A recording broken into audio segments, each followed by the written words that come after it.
विद्यार्थियों नमस्कार। जैसा कि आपको विदित है, हम नीति शतकम का अध्ययन कर रहे थे और नीति शतकम में हमने कुछ श्लोकों का अध्ययन कर लिया था। और जो नेक्स्ट श्लोक है इसमें राजा को प्रजा पालन का क्या फल होता है इसके बारे में बताया जा रहा है। तो अब हम देखते हैं। राजन दुदुक्षसि यदि क्षिति धेनुमेतां तेनद्य वत्समिव लोकम अमुम पुषाण तस्मिंश्च सम्यकनिशं परिपोष्यमाणे नाना फल फलति कल्पलतेव विद्या। इसमें राजा को जो प्रजापालन का फल है वो किस तरह मिलता है इसके बारे में प्रकाश डाला गया है कि हे राजन यदि एताम क्षिति धेनुम दुदुक्षसि, कि यदि इस पृथ्वी रूपी धेनु को, पृथ्वी रूपी गाय को दुदुक्षसि तुम दोहना चाहते हो, तेन तो अद्य वत्समिव, तो इस समय वत्स की तरह, बछड़े की तरह, अमुम लोकम पूषाण है, तो इस लोक यानी इस प्रजा का जो है तुम पालन करो। तस्मिंच सम्यक अनिशम, और इस लोक के सम्यक यानी अच्छी प्रकार से, अनिशम निरंतर, परिपोष्यमाणम माने पोषण किए जाने पर, यानी इस जो लोक है इस लोक के अच्छी प्रकार से पोषण किए जाने पर, भूमि ही कल्पलता इव, ये पृथ्वी कल्पलता के समान जो है क्या करती है, नाना फलई फलती, अनेक प्रकार के फलों से समृद्ध होती है।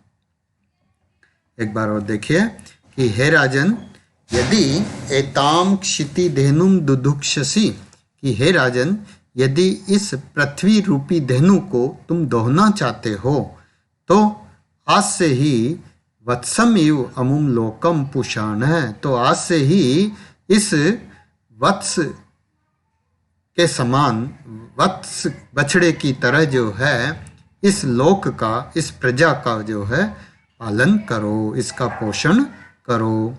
तस्मिंच सम्यक अनिशम, और इसके अच्छी प्रकार से निरंतर, अनिशम यानी दिन रात, परिपोष्यमाणे यानी पोषण किए जाने पर, भूमि ही कल्पलता इव, तो इस यह भूमि जो है कल्पलता के समान, नाना फलई फलती, अनेक प्रकार के फलों से जो है समृद्ध होती है, यानी ये पृथ्वी जो है फल प्रदान करती है।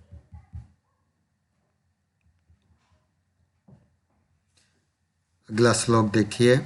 इसमें राजनीति की परिवर्तनशीलता बताई जा रही है कि सत्यनृता च परुषा प्रियवादिनी च हिंस्रा दयालुरपि च अर्थपरा वदान्यः नित्यव्यया प्रचुर नित्य धनागमा च वरांगनेव नृप नीतिरनेक रूपः, कि जो नृप नीति होती है, जो राजनीति होती है, वो अनेक रूपों वाली होती है। कैसे कि सत्य अनृता च, सत्या भी होती है और अनृता भी होती है, यानी असत्य भी होती है, और परुषा प्रियवादिनी च, परुषा भी होती है, कठोर भी होती है, और प्रियवादिनी भी होती है, मधुर बोलने वाली भी होती है।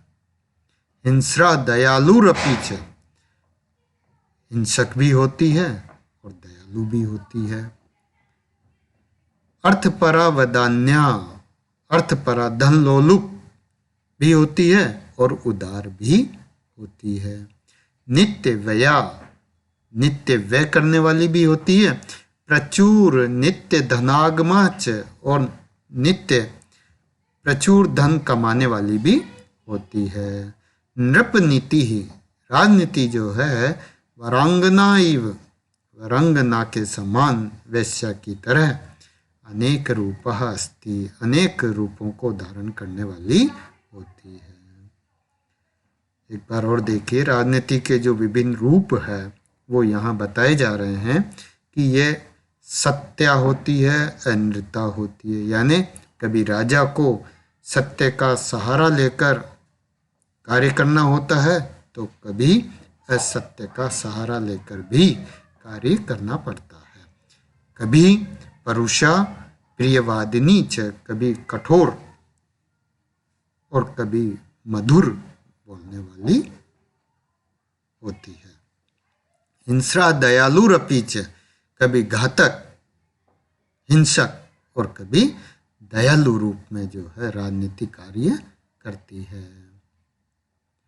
अर्थपरा वदान्या नित्य व्यया, अर्थपरा यानी धन लोलुप, वदान्या और उदार,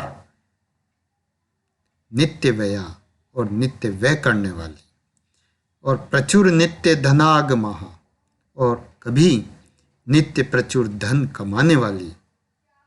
मतलब इस राजनीति के जो है अनेक रूप हमें देखने को मिलते हैं।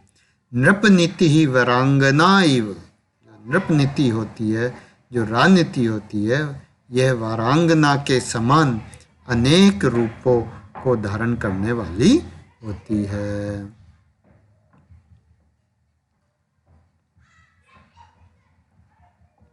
अगला जो श्लोक है इसमें राजाओं के 6 गुण कौन कौन से होते हैं इस पर प्रकाश डाला जा रहा है कि आज्ञा कीर्ति पालनम ब्राह्मणानाम दानम भोगो मित्र संरक्षणम च येषाम एते षड्गुणाः न प्रवृत्ताः को अर्थः तेषाम पार्थिवोपाश्रयेण।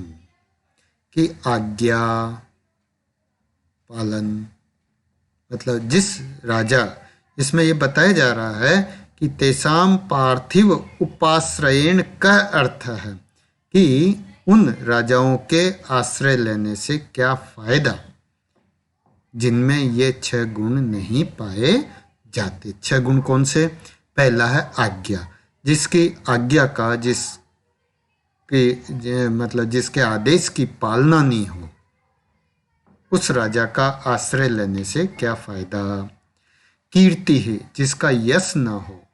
ब्राह्मणा नाम पालनम, और जो ब्राह्मणों का पालन नहीं करता हो या जो ब्राह्मणों को आश्रय न देता हो। दानम, जो दान नहीं देता हो। भोग है, जो उपभोग नहीं करता हो। मित्र संरक्षणम च, और जो मित्रों को आश्रय न देता हो, उनकी रक्षा न करता हो। ऐसे षड गुणाः येषाम न प्रवृत्ता, जिनमें ये 6 गुण नहीं पाए जाते। तेषाम पार्थिवो उपाश्रयण का अर्थ है ऐसे राजाओं का आश्रय लेने से क्या फायदा, अर्थात क्या लाभ।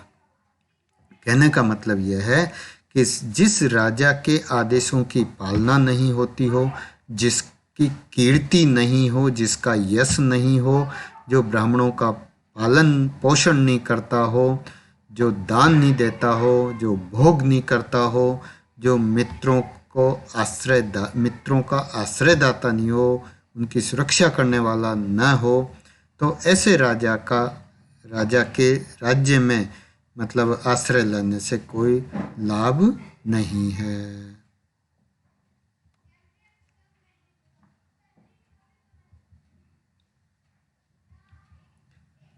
नेक्स्ट श्लोक देखिए कि यद्धात्रा निज भाल पट्ट लिखितम स्तोकम महत्वाधनम तत् प्राप्नोति मरुस्थले अपि नित्राम मेरौ ततो नाधिकम तद्धीरो भव वित्तवत्सु कृपणाम वृत्तिम वृथा मा कृथा कूपे पश्य पयो निधौरपि घटो गृह्णाति तुल्यम जलम। कर्म अनुसार फल प्राप्ति के महत्व को यहाँ एक बहुत ही सुंदर दृष्टांत के माध्यम से बताया जा रहा है कि धात्रा निज भाल पट्ट लिखितम, विधाता के द्वारा जो अपने निज भाल पट्ट लिखितम अपने मस्तिष्क पर लिख दिया गया है, स्तोकम महत्वा यत धनम अस्ति, थोड़ा या अधिक जितना भी धन है वो धन तत् मरुस्थले अपि नितराम प्राप्नोति, वह उस धन को मरुस्थल में भी नितराम प्राप्नोति, निश्चित रूप से जो है प्राप्त करता है। ततः अधिकम मेरव न प्राप्नोति, उससे अधिक वो सुमेरु पर पर्वत पर भी जो है प्राप्त नहीं करता है।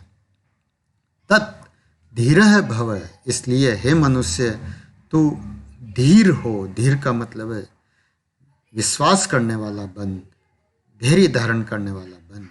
वित्वत्सु कृपणाम वृत्तिम वृथा मा कृथा, और धनवानों के प्रति कृपण वृत्ति को जो है मत अपनाओ, व्यर्थ में ही मत अपनाओ। पश्य देखो कि घट है कि घड़ा कूपे पयो निधौ अपि, कि एक जो घट होता है, एक घड़ा जो होता है वो कुएं में और समुद्र में दोनों जगह से ही तुल्यम जलम ग्रहणाति, तुल्य जल को ग्रहण करता है। एक बार और देखिए कि धात्रा निज भाल पट्ट लिखितम स्तोकम महत्वा धनम यद धनम अस्ति, कि विधाता के द्वारा जो मस्तिष्क पर ललाट पर जो लिख दिया गया है, क्या स्तोकम महत्वा कम या अधिक, यद धनम अस्ति जो धन है वह तत् मरुस्थले अपि नितराम प्राप्नोति, वो मरुस्थल में भी अवश्य प्राप्त करता है। भले ही वो व्यक्ति मरुस्थल में रहे, किंतु जो उसके किस्मत में, जो उसके भाग्य में लिख दिया गया है उतना धन उसे मरुस्थल में भी मिल जाता है। ततः अधिकम मेरव न प्राप्नोति, उससे अधिक वो सुमेरु पर्वत पर भी जो है प्राप्त नहीं करता है। तत् धीर भव, इसलिए हे मनुष्य तू धैर्यशाली हो बन, धैर्य धारण करने वाला बन, क्योंकि वित्तवत्सु कृपणाम वृत्तिम वृथा मा कृथा, कि धनवान लोगों के प्रति जो है, धनवान लोगों के सामने दीन वृत्ति, दीन व्यवहार व्यर्थ में ही मत कर, मत अपना। देख कि जो घड़ा है, जो घट है, वो कुएं में और समुद्र में समान रूप से जो है जल को ग्रहण करता है। उस घड़े के लिए वो कुआं और जो समुद्र है वो दोनों ही बराबर है, वो दोनों ही स्थानों से जो है समान मात्रा में जो है धन का मतलब जल का ग्रहण करता है। धन्यवाद।